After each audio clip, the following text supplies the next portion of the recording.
ที่ปรึกษาเจ้าคณะภาค7เจ้าอาวาสวัดศรีโสดาพระอารามหลวงตำบลสุเทพอำเภอเมืองจังหวัดเชียงใหม่พระเดชพระคุณหลวงพ่อเดินเจ้าคุณพระเทพปริยัติเจ้าคณะจังหวัดเชียงใหม่เจ้าอาวาสวัด7 ยอดพระอารามหลวงตำบลจ้างเผือกอำเภอเมืองจังหวัดเชียงใหม่พระมหาเถรานุเถระเจ้าคณะพระสังฆาธิการภิกขุสงฆ์สามเณรจุตนจุองค์ด้วยความเคารพขอเจริญสุขเจริญปอนพอออกไม่ออกศรัทธานบุญติ่นจองห้องวัดจุดุ่มเท่าใจยิงก็ขอน้อมต้อนรับทุกท่านเข้าสู่รายการมรดกธรรมกับเมืองทางสถานีวิทยุกระจายเสียงพระพุทธศาสนาแห่งชาติและสังคมคลื่นเพื่อการศึกษาพระพุทธศาสนาและวัฒนธรรมส่งสัญญาณกระจายเสียงจากสถานีวิทยุ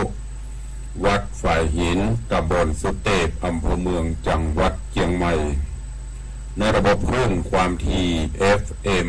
104.50 เมกะเฮิรตซ์สถานีวิทยุพระพุทธศาสนาวัดหนองกายตำบลสันปะยางอำเภอแม่แตงจังหวัดเชียงใหม่กระจายเสียงในระบบคลื่นความถี่ FM 99.75 102.0 และ 89.25 เมกะเฮิรตซ์สถานีวิทยุบริการสาธารณะวิทยุ CM 77วิทยุอินเทอร์เน็ตล้านนากระจายเสียงในระบบคลื่นความถี่ FM 97.5 เมกะเฮิรตซ์สถานีวิทยุพระพุทธศาสนาจังหวัดเชียงราย ในเมตตาบารมีธรรมของท่านเจ้าจันพระครูสุธีสุตตสุนทรท่านเจ้าอาวาสวัดพระแก้วท่านผู้อำนวยการสถานีส่งสัญญาณกระจายเสียงในระบบคลื่นความถี่ FM 99.50 เมกะเฮิรตซ์และสถานีวิทยุคลื่นพระพุทธศาสนาและจริยธรรมวัดพระธาตุเจ้าดอยสุเทพอำเภอเมืองเชียงใหม่กระจายเสียงในระบบคลื่นความถี่ FM 96.0 เมกะเฮิรตซ์ตลอดจนวิทยุชุมชนเสียงตามสายห่อกระจายข่าวไปในวัดในวาต่างๆอาทิที่วัดคันธารามตงอ้ออำเภอสันปะตองวัดลอยเคราะห์ตำบลจ้างการอำเภอเมืองเชียงใหม่ตลอดจนตามหมู่บ้านตามวัดตามวาต่างๆตีตามปอแก่ปอแขวนสมปันเจ้าวัดได้เปิดให้พี่น้องญาติโยมศรัทธาได้สดับรับฟังกันอยู่ในเวลานี้พร้อมกันนี้ก็ขอกราบถวายความเคารพและต้อนรับครูบาอาจารย์ท่านเจ้าภิกขุสงฆ์สามเณรญาติโยมศรัทธา FC แฟนรายการที่ได้ติดตามรับชมทางภาพและเสียงต่าง Facebook ไลฟ์ของสถานีมรดกธรรมวัดวังสิงห์คำต่าง Facebook ไลฟ์ของ104ธรรมะคลายเครียดและของวัดฝ่ายหินตลอดจนของญาติโยมศรัทธาที่ได้เข้ามาแล้วกดแชร์บุญแชร์เสียงธรรมไปยังกลุ่มเพื่อนๆใน Facebook อยู่ในเวลานี้ก็ขอก่อนอื่นนั้นขอน้อมถวายการต้อนรับและตักทายครูบาอาจารย์และญาติโยมที่เข้ามาชมมาฟังมาพอทาง Facebook ไลฟ์ของทางสถานีมรดกธรรมถวายการต้อนรับท่านเจ้าแจ่มพระครูสิริวัชิโรภาสท่านเจ้าอาวาสวัดสันป่าฝ้ายนิคมอุตสาหกรรมละปูนสาธุอนุโมทนาบุญครูบาในวัง เช่นเดียวกันนะตะวาวันซืนหันเปิ่นนับแบ้งหันเปิ่นเฮหันเปิ่นมีกิจกรรม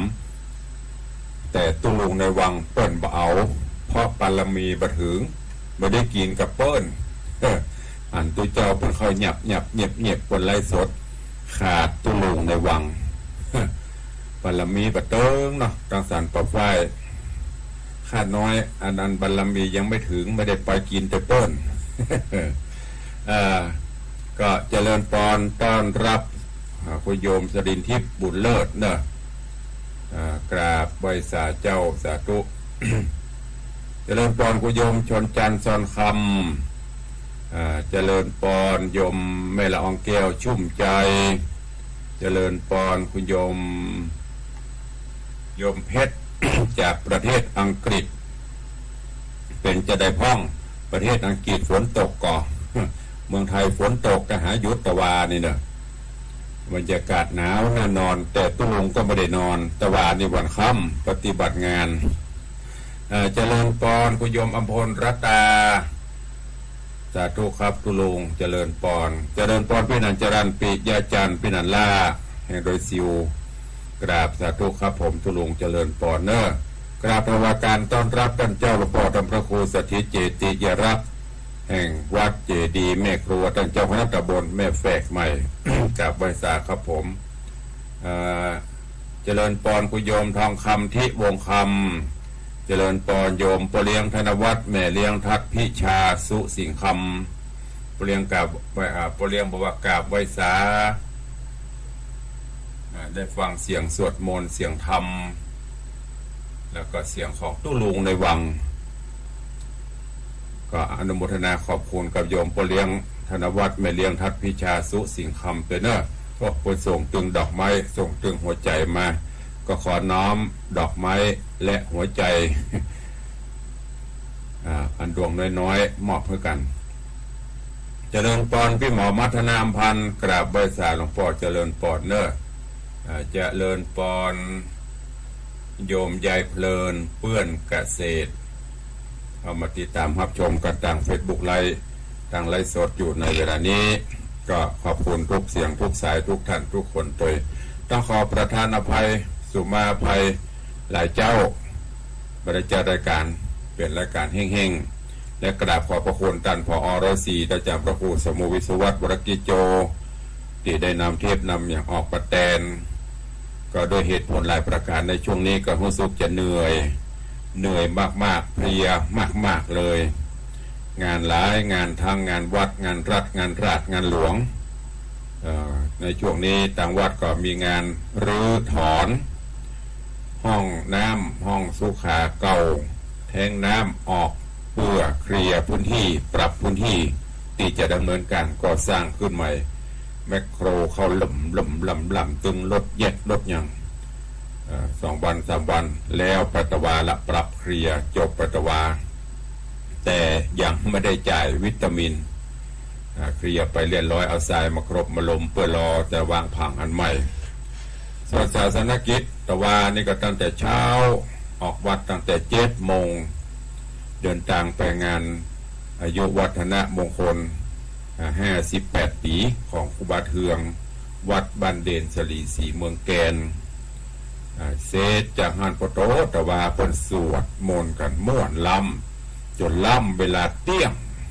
ยงป่ายทุกเจ้าได้ฉันเพลนกันบอกว่าใครจะว่าจะได้หัวเนาะสวดขี้ปุ่มแบบปองเลยเลดเวลาเข้าไปเตี้ยงยังได้ถวายเตื้อนายเฮได้เฮนั่นแต่ตุลุงไม่ได้ฉันตุลุงก็ต้องรีบกลับฉันขนมในรถไปเพื่อมาแผ่วัดเปิ่นก็มีงานศพที่วัดตัวเองมาบ้านยมบตันลวดไปประจาผมไปจักผ้าจักอย่างเป็นประธานจุดไฟเขาเปิ่นอันเจ้าภาพเปิ่นก็จะน้อยใจสถาบันเฮาเสร็จจังหันมาก็ต้องมาดูที่เปิ่นเคลียร์พื้นที่ที่วัดตอนค่ำมาส่งน้ำส่งท่าไหว้พระรับ สะดุ้งตื่นตี 3ไปเกือบตี 4ก็ลวดลุกส่งน้ำมาวันนี้ก็ยังแขวนหน่อยชาร์จแบตเตอรี่แต่ว่าในจัดรายการตั้ง96ก็ปอดทองม่วน ตึงม่วนตึงเครียดสปันตะวานี่เอามาเล่าให้ฟังก็ที่แรกว่าจะพักยาวสกรรมคือตั้งสถานีเอาธรรมะเทศแต่บ่มีได้อู้กันยิบไรก็รอสักระยะวันนี้ก็ทำก็จบไปหมดแล้วเนาะ หูกฟ้าเมงคานก็อวสานไปเรียบร้อยโดยเมตตาของท่านมหาบดีมหารัตนอุบาสกอุบาสิกาโยมปเลียงธนวัฒน์แม่เลี้ยงทัตพิชาสุสิงห์คำเป็นเจ้าภาพก็ได้ฮือศีลฮือปอนจบปริปุณนางไปเจ้านี้ก็ขอเป็นเปลี่ยนบรรยากาศเป็นบรรยายธรรมกับเมืองเหตุกรรมเนาะเอาธรรมะบรรยายมาโอ้มาจ่าฮือกับญาติโยมต่างหลายแล้วก็ก้อยเสาะทำเรื่องมาเตะต่อกันไป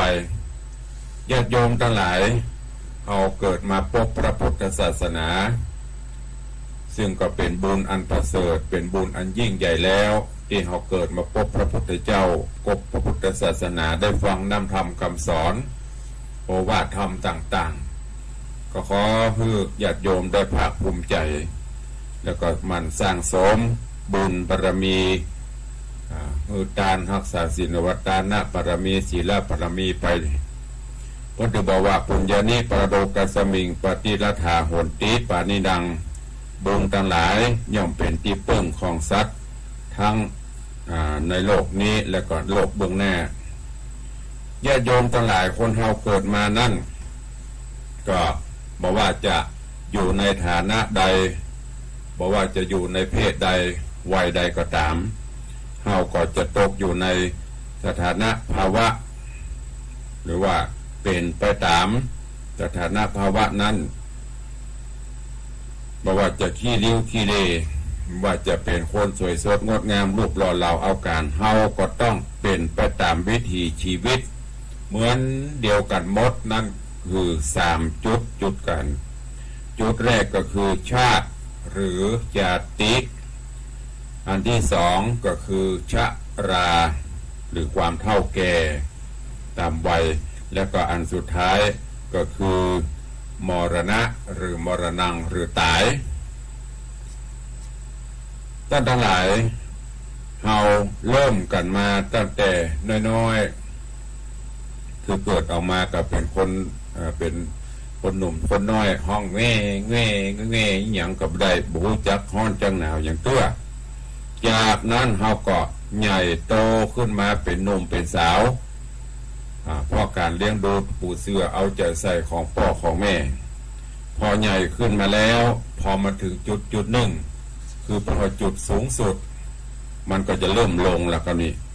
พอใหญ่ขึ้นมาเป็นหนุ่มเป็นสาวจากนั้นก็จะเริ่มรีบเล็กเหี่ยวเฉาร่วงโรยลงไปนี่คือกฎของธรรมชาติกฎธรรมดาที่ทุกชีวิตต้องเป็นไปตามนี้พระบอกว่าดอกไม้เต่งตุ่มเมื่อยามเจ้า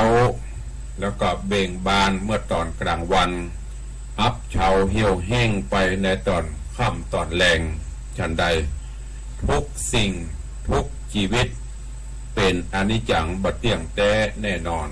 เราได้ยินกันมาโดยตลอดเป็นสิ่งที่บัจีรังยั่งยืนเป็นไปตามวัฏจักรมีอุบัติขึ้นมีเจริญมีเสื่อมและก็แตกสลายไปในที่สุดโบราณเพิ่นบอกว่ารูปกายเฮานั้นเป็นอนิจจังเอาอย่างมากังมัดไว้บ่มั่นบอกว่าหินผาเล็กจูนอื่นอันย่อมปุปังก้นการพระอาทิตย์พระจันทร์ยังแห้งเหี่ยวมันเมื่อเหมยหมอกกุ้มหม่องมัวญาติโยมท่านทั้งหลายเฮาทุกท่านเกิดมาแล้วย่อมหนีกรรมกันไปปนทุกคนทุกสภาพชีวิตย่อมเป็นไปตามกฎกรรมธรรมชาติใครจะไปดีใครจะไปทุกข์แล้วแต่กฎของกรรมผลของกรรมที่บุคคลคนนั้นได้กระทำไว้ ได้สร้างสมไว้บอกว่าจะเป็นภพก่อนภูมิก่อนหรือในภพภูมิปัจจุบันนี้ดังบาลีเพิ่นกล่าวไว้ว่ากรรมมุนาวัตติโลโกสัตว์โลกย่อมเป็นไปตามกรรมท่านทั้งหลายกฎหมายบ้านเมืองที่เปิ้นมีผู้พิพากษา ตีเปิ้นมีทนายความต่อสู้กันนั่นบางท่านบางคนมีอิทธิพลมีเงินมีทองมีอย่างหรือหูจักลบหูลบเป็นปีกรู้หลีกเป็นหางใจวิชามารต่างๆลบหลีกใจเล่เพทุบาลไปตัดติดศีลบาทขาดศีลบนอย่าหมูมันนะโดยวิธีการต่างๆก็พอที่จะรอดพ้นจากความผิดนั้นไปได้แต่ท่านทั้งหลายญาติโยมสาธุชนทุกท่านจะใจเล่จะใจเพทุบายลบหลีกกฎธรรมชาติกฎกรรมนั้นมันเป็นไปไม่ได้เงียบไม่ได้เพราะกฎกรรมธรรมชาตินั้นมันบ่มีเวลากำหนดมันบ่หมดอายุความเฮาผิดกฎหมายบ้านเมืองเพื่อจะมีกฎหมายอายุความหรอ10 ปี20 ปีอย่างที่เขาได้ยินนั่นน่ะทุจริตช่อลาดบังหลวงใจเล่เพทุบายลบหลีกหนีไปเหียอายุความในคดีนั้นหมดไปปีกมาก่อนนี่อย่างไม่ได้ละแต่เรื่องของกฎกรรมธรรมชาตินี่มันบ่มีกำหนดข้ามภพข้ามชาตินอกจากว่าได้อโหสิกรรมแก่กันและกันด้านน่ะมันก็จะพอที่จะบรรเทาลงไปพ่องพอที่จะอ่อนกายลงไปพ่องที่เป็นว่าขออโหสิกรรมอโหสิกรรมนั่นน่ะถ้าขออโหสิกรรมต่างคนต่างเฮืออโหสิกรรมไปก็อาจที่จะลดกันลงไปพ่องแต่เป็นส่วนน้อยดังนั้นเราจะต้องใจหลักศีลสมาธิ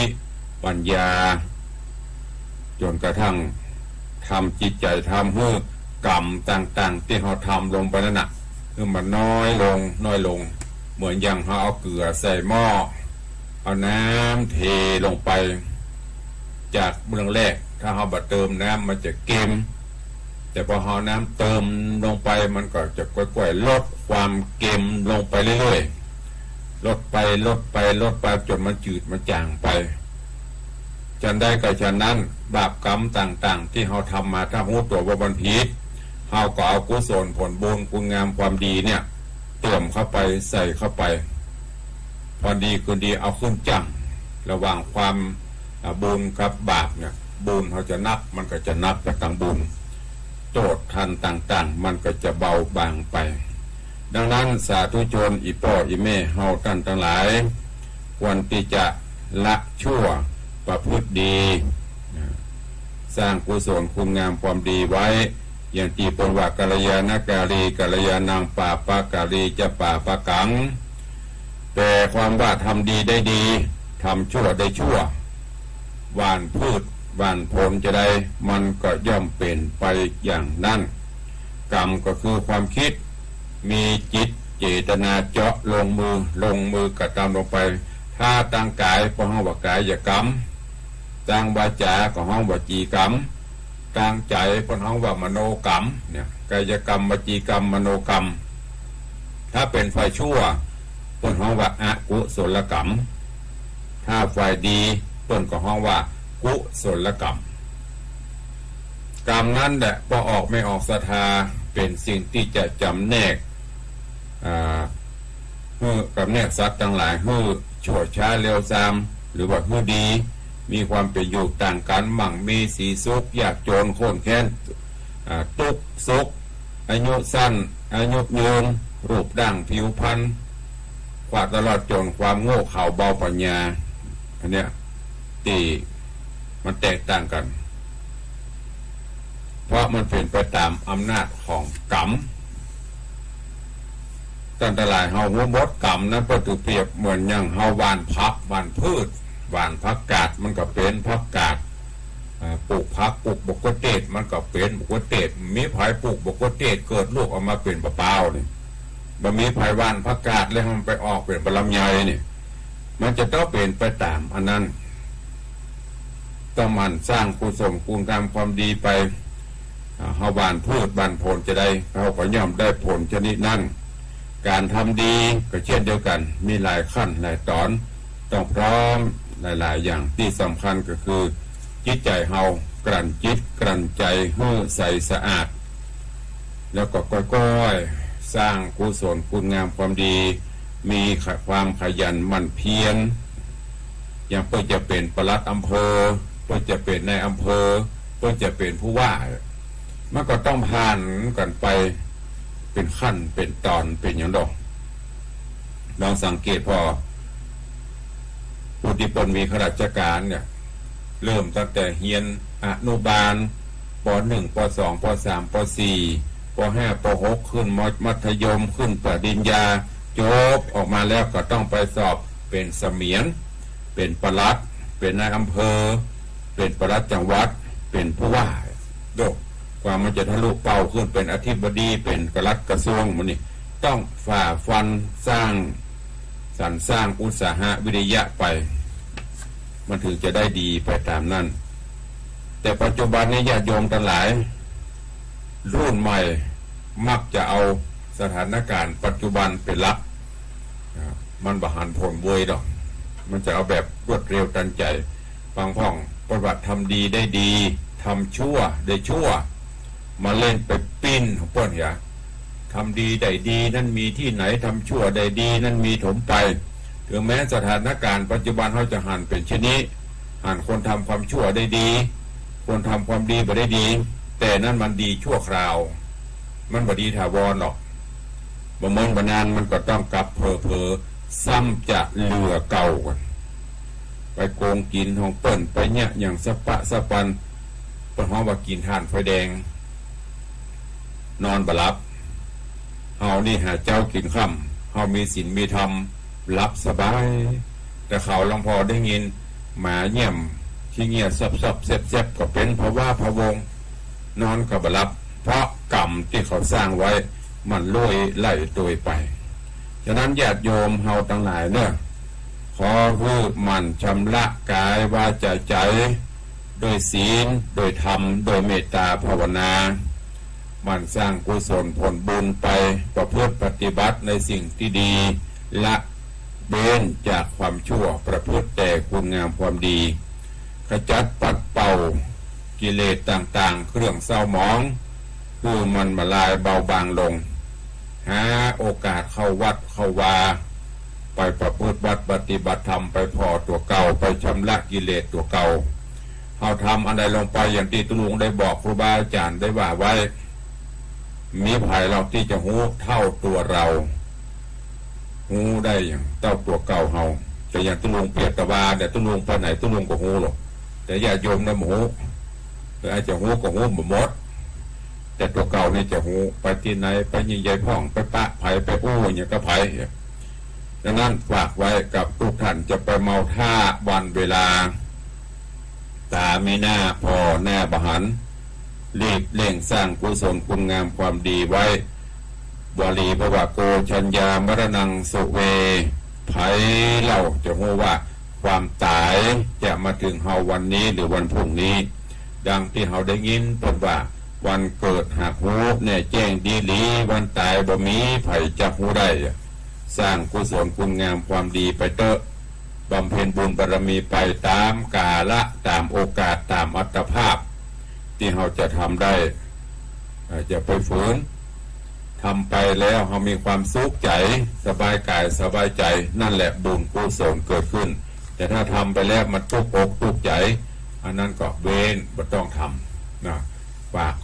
หลักธรรมะข้อคิดเล็กๆน้อยๆคือกับปออกไม่ออกศรัทธานาบุญเฮาเจ้าขาดทั้งหลายที่ได้สดับรับฟังในวันนี้นำไปพินิจนำไปพิจารณาเอาไปใช้ในการดำเนินชีวิตประจำวันเนอะวันนี้ภาคค่ำกลางคืนวันนี้เนอะต่างหางดงตีวัดต้นโจกก็มีงานออกเมนบำเพ็ญกุศลศพหลวงปู่ครูบาอินถาวัดต้นโจกเพิ่นบ่มีพระราชทานแต่เผาคือไม่ได้ขอไฟพระราชทานเพิ่นจะมีเมนใหญ่เผาวันอโลงทวาเมื่อคืนนี้ตุลุงก็ได้รับนิมนต์เพื่อไปเทศนาธรรมก็จะได้ไปพบไปปะสาธุชนญาติโยมเนอะรวดประชาสัมพันธ์เชิญชวน ญาติโยมเพื่อมีโอกาสจะไปร่วมบำเพ็ญกุศลช่วงนี้เป็นช่วงของงานปล่อยล้อหลวงปู่อุบายฐานี่90ละเปิ้นบขอยศถาบรรดาศักดิ์หยังเป็นหลวงปู่ที่สงบเรียบง่ายสมถะเป็นผู้มีอาวุโสในจังหวัดเชียงใหม่เฮาตัวในอำเภอหางดงตัวเนี่ยกระลวดประชาสัมพันธ์คือทุกท่านตัวแล้วก็ต้นเดือนนี้ก็จะมีงานพระราชทานเพลิงศพในละแวกบงคงเมืองเชียงใหม่เฮานี้ในตัวเมืองก็จะมีที่วัดเมืองมางหลวงพ่อวรยานมงคลแล้วก็ที่วัดพวกแต้มวัดพวกแต้มก็จะมีมันประโคอย่างก็สะพานธรรมะพิลืมชื่อไปละก็จะมีงานพระราชทานเพลิงก็เดียวจะเอาข้อมูลแล้วก็จะได้มาประกาศประชาสัมพันธ์ให้พี่พ่อยแม่ได้รับทราบรับรู้กันก่อนเนาะเจ้าวันนี้ด้วยเราไม่ได้ปะกันหลายวันละเวลาก็ยังพอมีวันนี้ก็จะได้ตักได้ตายพี่น้องสาธุชนญาติโยมทั้งหลายตั้งวิทยุแต่ก่อนที่จะไปตั้งวิทยุก็ก่อนที่จะกู้จากันนั่นก็ขอขอบคุณอนุโมทนาครูบาอาจารย์ท่านเจ้าพอออกไม่ออกศรัทธานาบุญเนอะที่ตามที่ตุลุงได้เจิญจวนเขาได้สร้างบุญกุศลในการสร้างห้องปลดทุกข์ห้องน้ำห้องสุขาที่วัด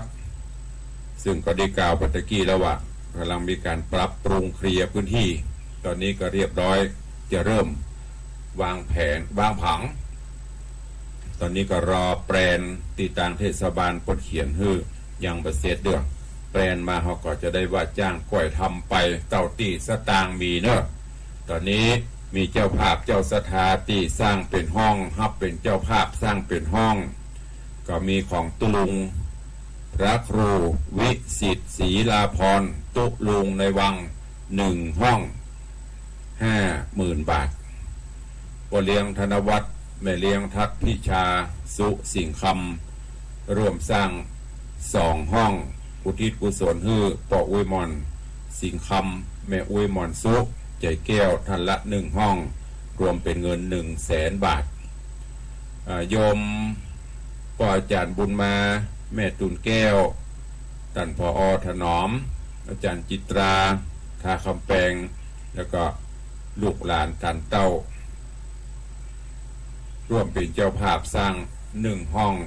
อุทิศกุศลไว้ไปหน้าแล้วก็อุทิศกุศลฮื้อปิตามันดาบรรพชน1 ห้อง 50,000 บาทนอกจากนั้นก็มีอาจารย์แม่มรกตสุวรรณชินด็อกเตอร์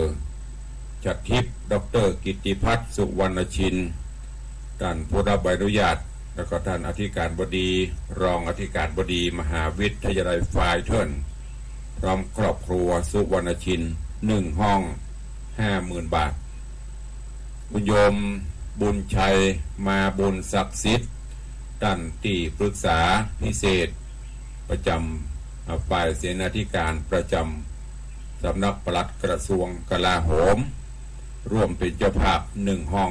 50,000 บาทตอนนี้ได้6 ห้อง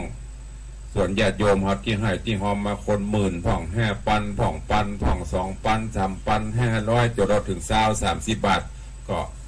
ได้เกือบจะห้องละนี่ก็ขอขอบคุณตัวส่วนท่านผู้ใดที่จะร่วมเป็นเจ้าภาพยังสร้างยังร่วมกันได้ไปเรื่อยๆเนอะเพราะต้องใจปัจจัยนักถ้าหาแบบเตแบบแปลงจะรอให้มันครบนี่ก็ไม่ได้แปลงง่ายเถอะก็จะก้อยๆสร้างไปแปลงไปเงินหมดก็หยุดเงินมีก็ทำต่อไปถ้าใครปลดทุกข์บ่อยๆใครใช้บ่อยๆก็ต้องช่วยกันนะขอบคุณโยมแม่จันดีสุขเจริญเนอะวันนั้นไปเตะที่วัดยังพระธาตุงานศพของพ่อวิไอคุณยศยิ่งป่อของพ่อหลวงเชิดศักดิ์คุณยศยิ่งก็ไปปะใส่โยมแม่จันดีสุขเจริญโยมแม่ร่วมทำบุญมา200 บาทขอบคุณกับคุณโยมทวัชชัยจันทกูลร่วมทำบุญมา คุณโยมรจนาจันแดงโยมนัทวุฒินอกจากนั้นก็มีโยมนางสาวมริวันจันปทุมได้มาร่วมโมทนาบุญตัวเองขอบคุณกับโยมมนตราเชื้อเมืองพานแล้วก็มีโยมแม่จินดาตะนังสถาวัดวังสิงห์คำพนิถวายตาลหาปอแก้วแม่ปวนนาวลังปอคำแม่เขียวตะนังนายประพันธ์ตะนังแล้วก็ถวายตาลไว้ไปหน้ารวมเป็นเงิน 2,000 บาทโยมประทุมาบวงหลวงใจสถานเจดีย์ก็ยอดห่วมทำบุญมาตะไดม้วนอยู่ในซองไม่ได้ดูจ้ะขอบคุณตัวเองแล้วก็มีโยมโอภาสนพดลตัวโยมนพดลตะโพโยมเพิ่มโยมจันทองจันเทพแล้วก็ขอบคุณกับโยมป่อวันโยมป่อวันระดมโยมป่อของท่านปรัชสุภสิทธิ์หรือว่าท่านปรัชเวก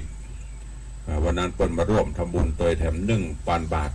สาธุอนุโมทนาบุญตัวขอบคุณโยมมีอาเจษดาโยมปีวรรณากรมหนุ่มสถาวัดวังสิงห์คำพนิร่วมทำบุญ500 บาทโยมสายเพชรพวงคำตื้อสถาวัดวังสิงห์คำร่วมทำบุญ200 บาทโยมแม่บัวผัดคำเรียบหรือคำเสียบมันทำบุญหลายอย่างเนอะถึงการน้ำกับไฟถึงอย่างนี้เบ็ดเสร็จแล้วก็ประมาณ300 บาทขอบคุณอนุโมทนาบุญกับโยมพิทักษ์โยมอัมพันธ์อุดมสุขบ้านสันเหนือสันกระแพงร่วมทำบุญสมทบทุนสร้างห้องปลดทุกข์ 1,000 บาทโยมจงดีคณาวณิชกุล60 บาทยายลาดูกันดี100 บาทโยมอเนกโยมบานเย็นอินตาพรมบ้านม่วงเขียว100 บาทปอทอนแม่ทองใบโปธาสันปะตอง100 บาทนี่ได้อ่านไปครั้งหนึ่งละก็ขอขอบคุณตัวเนอะ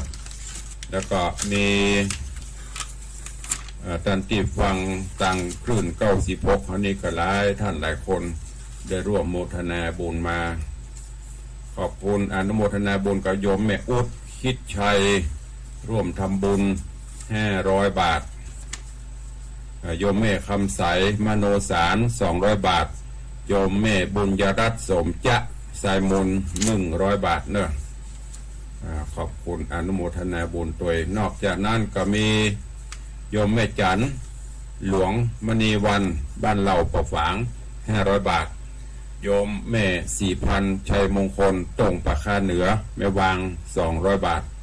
คุณโยมเรืองเดชชัยวงเดือนแม่สิริขวัญตาลเขียวบ้านกิวแลหลวงสัปตอง500 บาทโยมแม่กิมเฮงแซ่เยาคุณโยมชยศผู้สว่าง500 บาทแม่อรพินคำสารบ้านแม่สารปะขามเวียงยองละปูน 2,000 บาทโยมแม่จินดารัตาบ้านสัตว์ด้านปะเปางามอ่อนใต้สันกระแปง500 บาทเนอะขอบคุณอนุโมทนาบุญกับทุกท่านตัวเอาละใครจะอู้จะเอ่ยจะจากกับตุลุงเนอะเวลาเหลือแหมน้อยก็จะเป็นเวลาหน้าใหม่อู้เอ่ยอู้จากันใครจะอู้จะเอ่ยก็เจริญปอนขอเจริญปอนเนอะโยมแม่จันดีวิสุทธินันท์แล้วก็โยมแม่สุปรณีรูมาเข้ามาพอมาชมทางเฟซบุ๊ก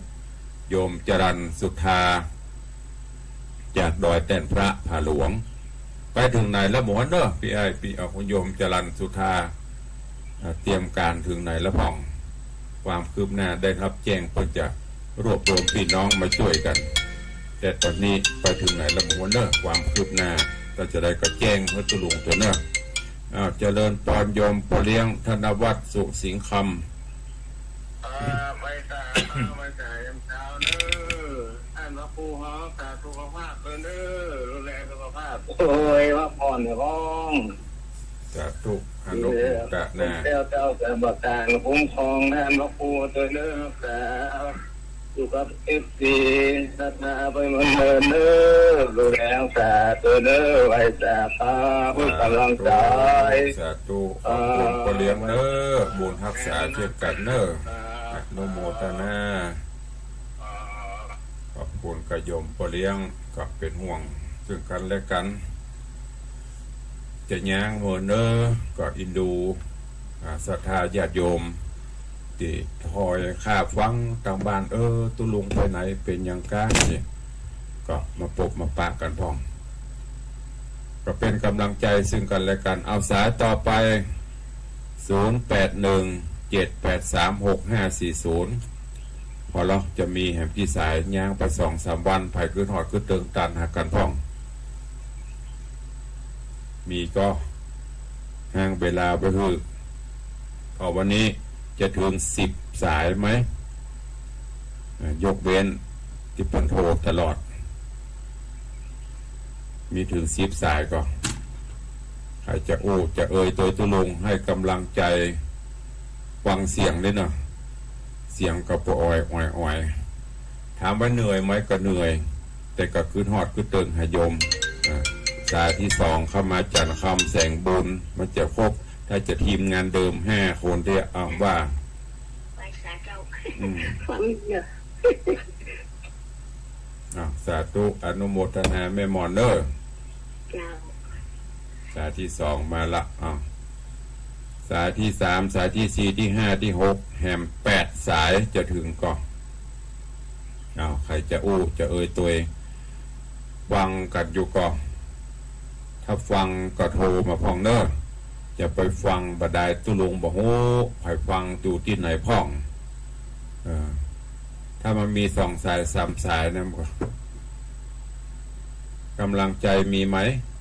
ใครจะตัวเข้ามา0817836540เจริญปอน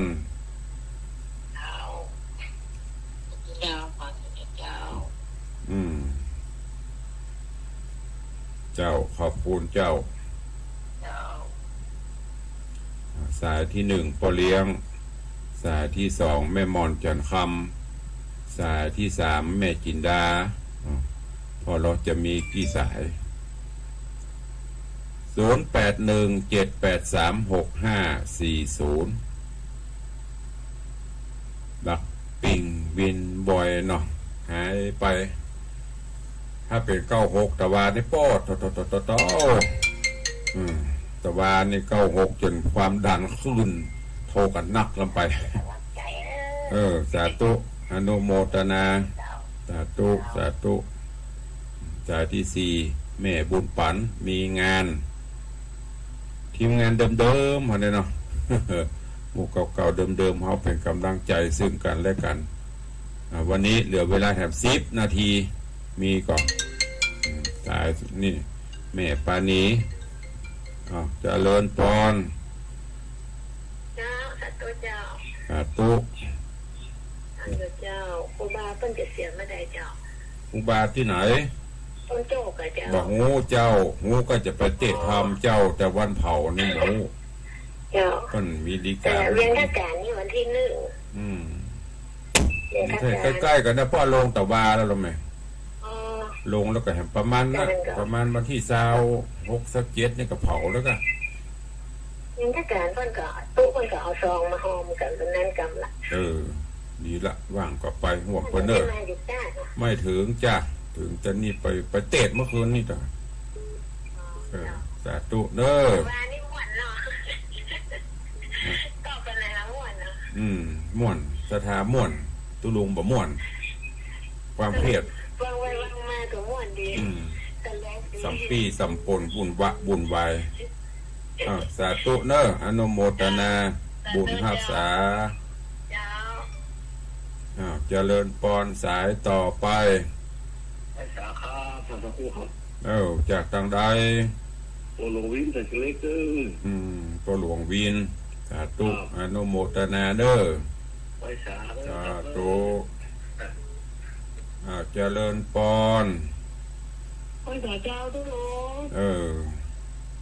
นหายก็หลายวันเนาะหายเนี่ย นี่คือดอกบ้าอำไพของหลาดจ้ะ แม่อำไพแม่คือ ดอก สาธุหายไปพร้อมกันเหนื่อยนะเสียงก็ม่วนตากับเหมยนี่มาเทศก็มีกระหมูกเก่าๆฟังอารมณ์ไม่มีแฟนคลับไม่เยอะกำลังใจไม่มี ฟังอย่างเงี้ยแต่คนปะโทกันมา ก็ ได้ น่ากะก็บ่ต้องฟังอะกะฟังแล้วบ่โทรอ่ะก็เป็นหูไปฟังเจ้าหมดไปเลี้ยงเจ้าตีไปได้เจ้าตีจะดินเมื่อกี้นี่มากับหูดับปิงก็เอี้ยกันนะยายแม่ก็แค่หยิบโทรศัพท์โทรแค่น้อยเดียวเพิ่นก็ได้มีกำลังใจโอ้เพิ่นฟังกันหลายด้วยฟังบ่ฟังก็ได้ย่างสักเดือนเลยก็จะได้ให้กันเนอะโทรมาหากันบ้องมาสิอันหยังล่ำเหลือก็โทรศัพท์อย่างที่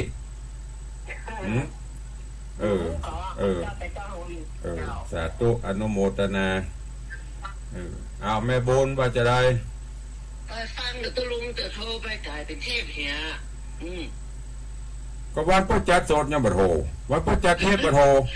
แต่ว่านี่โอ้ยยุ่งขนาดนั้นตะลุงเวลาเพิ่นเอาเทพเอานะเสียงเขาพอนะยังขึ้น96เขาก็ดีเวลาเทพออกนะโอ้ก็ฟังบ่หมูกับเทพประเทศโทรค่อยโลเนี่ยวันนี้พ่อจัดโสดดับปิ้งตะลุงกินยาบำรุงหัวใจเนอะแต่ว่าจะเซลประจำนะก็ต้องแต่ว่านะคือจะเป็น400พุ่นน่ะเป็นนั้นเหรอความดันคนฟังความดันประขึ้นอ่ะมันจะได้ฮะมันบอกบ่ถูกเนาะ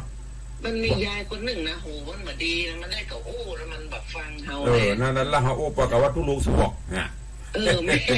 เจ้าไข้หัวแม่ไข้หัวอยู่บ้านนะตะลุงบำรุงหัวใจความดันขึ้นนี่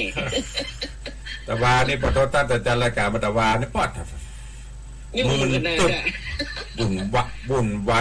แล้วปนบอกว่าทรงเข้ามาก่อนก็ว่าทรงก็จะถามก็ซื่อๆแล้วก็บ่ได้รวบรวมเรียบเรียงแม่อุ้ยบ่ปิดวิทยุเหี้ยปนบอกว่าปิดก็บ่ปิดเฮาฮัลโหลมันไปออกวิทยุบนฮัลโหลอยู่นี่ก็จะปีกมาแห่งกรรมปอดเดือดไปเด้อไก่ว่าตุลุงเพิ่น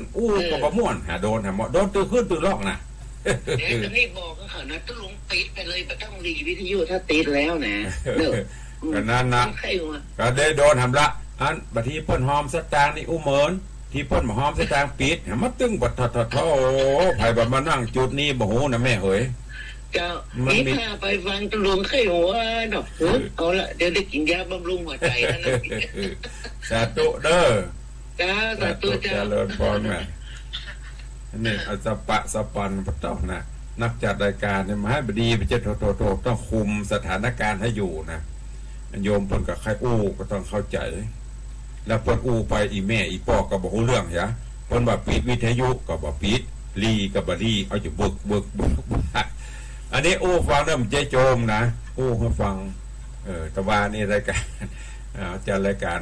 อย่างนะปอดม่วนความดันขึ้นเดี๋ยวก่อนนะเดี๋ยวก่อนกับเตะอันตอนนี้กับดีก็เดี๋ยวกำลังเรื่องนะปะก็ได้พูดคำต้องเสาะผู้ช่วยแล้วครับพี่นะเอาสายต่อไปใครจะตัวตุลงยำเจ้าเป็นกำลังใจกันเนาะ0817836540ตอนนี้สายว่างโล่งลืมเนอะจราจรเคลียร์พื้นที่ทางอากาศคือละใครจะโทรเข้ามาก็โทร0817836540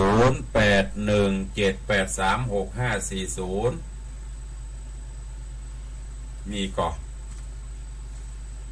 ตูมกับเราประตัดแหวนกูอยู่ตาก็เริ่มเลยละเพราะมันพอนักตัวหนังสือก็น้อยเสียสายตาเหมือนกันเนอะ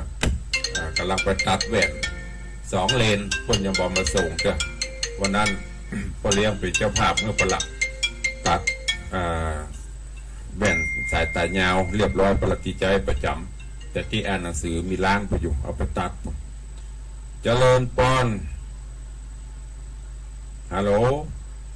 มาตรการหลายวันแล้วไม่ได้ยินจ้ะขี้ค้านเนี่ยพ่อกับแม่แย้งนะวันนี้กับพ่อจะบัดจัดแล้วนะพ่อจะแย้งยาวนะอินดูเห็นมั้ย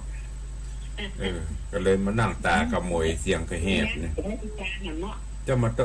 มาเข้าได้เข้ามีอย่างรับเด่นนี่เป็นบุกเป็นหุ้งปละมันอิ่มไปหมดละอิ่มบุญ เราค่อยว่างเนาะงานล้อไปล้อกันนัก งานบัญญัติผีเบาไม่เป็นตัวของตัวเองคือเติงหาสถาก็คือเติงแต่สถาบ่บ่คือเติงหามีกับหมู่เก่า5-6 คนเท่าเนี้ย หลายช่วงนี้ออกไปอันชอบห้องเพลงได้อยู่ บ่ไปก็บ่ได้อ่ะนี่ยาหนักบ่ทอ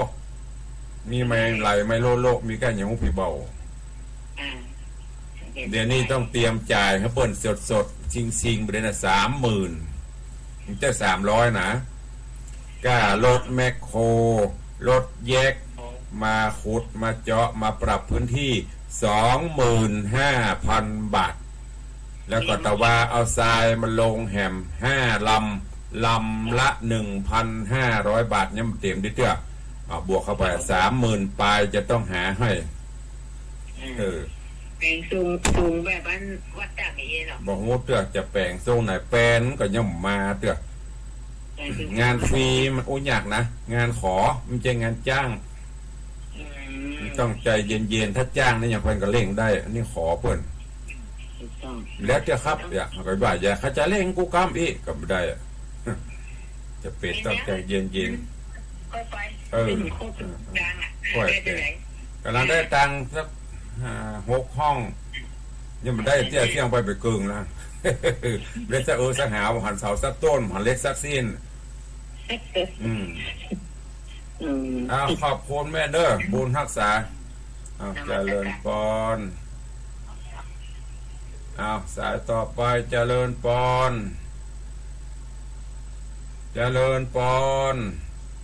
ไว้สาเจ้าจากทางใดเจ้าไม่ลินเจ้าท่านแม่ยังไม่น้อยเจ้าว่าจะได้ก็มันคือกำลังใจกูเตอร์ฟังตลอดนะเจ้าแต่ไม่ได้โทรก็โทรอย่าพ้องกันเนอะจะไปฟังตลอดแล้วตุลุงหายจะไปโทรหาเนอะเตือนตุลุงอยู่วางกันน่าจะมีสักตังเปิดสักตังก็ว่าระเบียนเนี่ยจะต้องเตรียมไว้เพื่อจะเบิกมาได้บูแล้วแต่ว่าต่อไปก็อาศัยญาติโยมถ้าป่นมาช่วยกันสร้างก็จบเนี่ยประกาศบุญไปถ้าป่นอินดูป่นก็ห้อมมาอย่างกันถ้าป่นมาห้อมมาก็หยุดจบมีสตางค์แปลงเจริญพรขอบคุณนะแม่เนอะเจ้าวันดีเจ้าอนุโมทนาสายต่อไปเจริญพรแม่ยังอันนี้แม่อุไรบ้านแม่กวงเลยฟังคือว่าน่ะเต็มได้เลยเจ้าแล้วอย่างบัดโทรสาเหตุที่ไม่โทรเพราะอะไรจะไปแค่หัวตอบมาก่อนทำไมถึงไม่โทรวันนี้พอดีจดเบอร์โทรท่านพ่อครูก็บอกถึงวันหรอ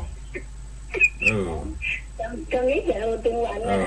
ถ้าบัดโทรก็จะย้างละมีกำลังใจมีใครโทรหา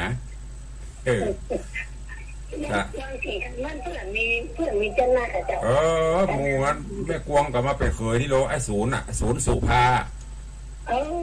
คนแม่กวงคนมาเป็นนักเคยนี่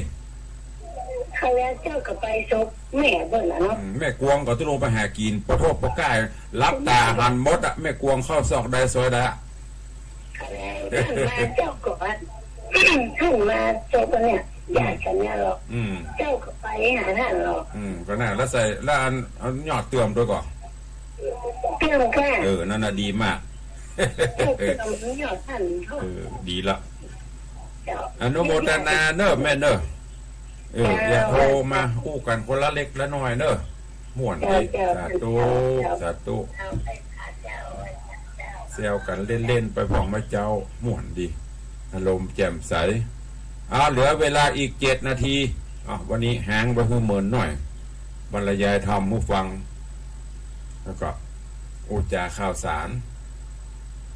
ประกอบกับหลายวันไม่ได้ปะกันก็เลยหางเวลาไว้เพื่อจะอู้ตัวหน่อยตอนนี้กำลังมี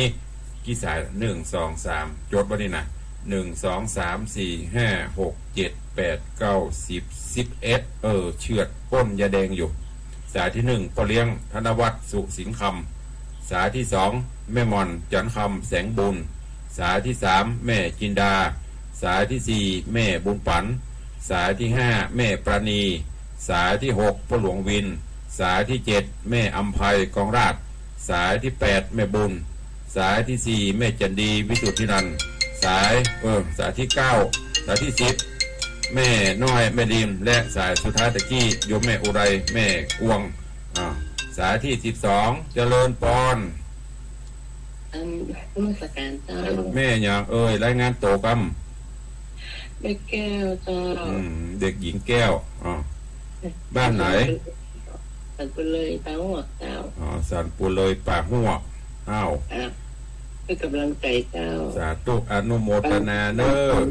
อีกาเพื่อนจะได้หูว่าโอ้เพื่อนจัดสดรายการโลต้องให้มันไอ้อย่างก็กระชับกระเฉงหน่อยกันเนาะ สาธุเนอเจริญปอน นมัสการเจ้า สาธุโยมแม่แก้วสันปูเลยป่าหัวสายต่อไปเหลืออีก5 นาทีใครจะอู้ตัวตุลุงกำลังมี12 สายแฟนคลับ FC ทาง Facebook มีพี่น้องทาง Facebook มีแม่จันดีวิสุทธินันท์โยมเจ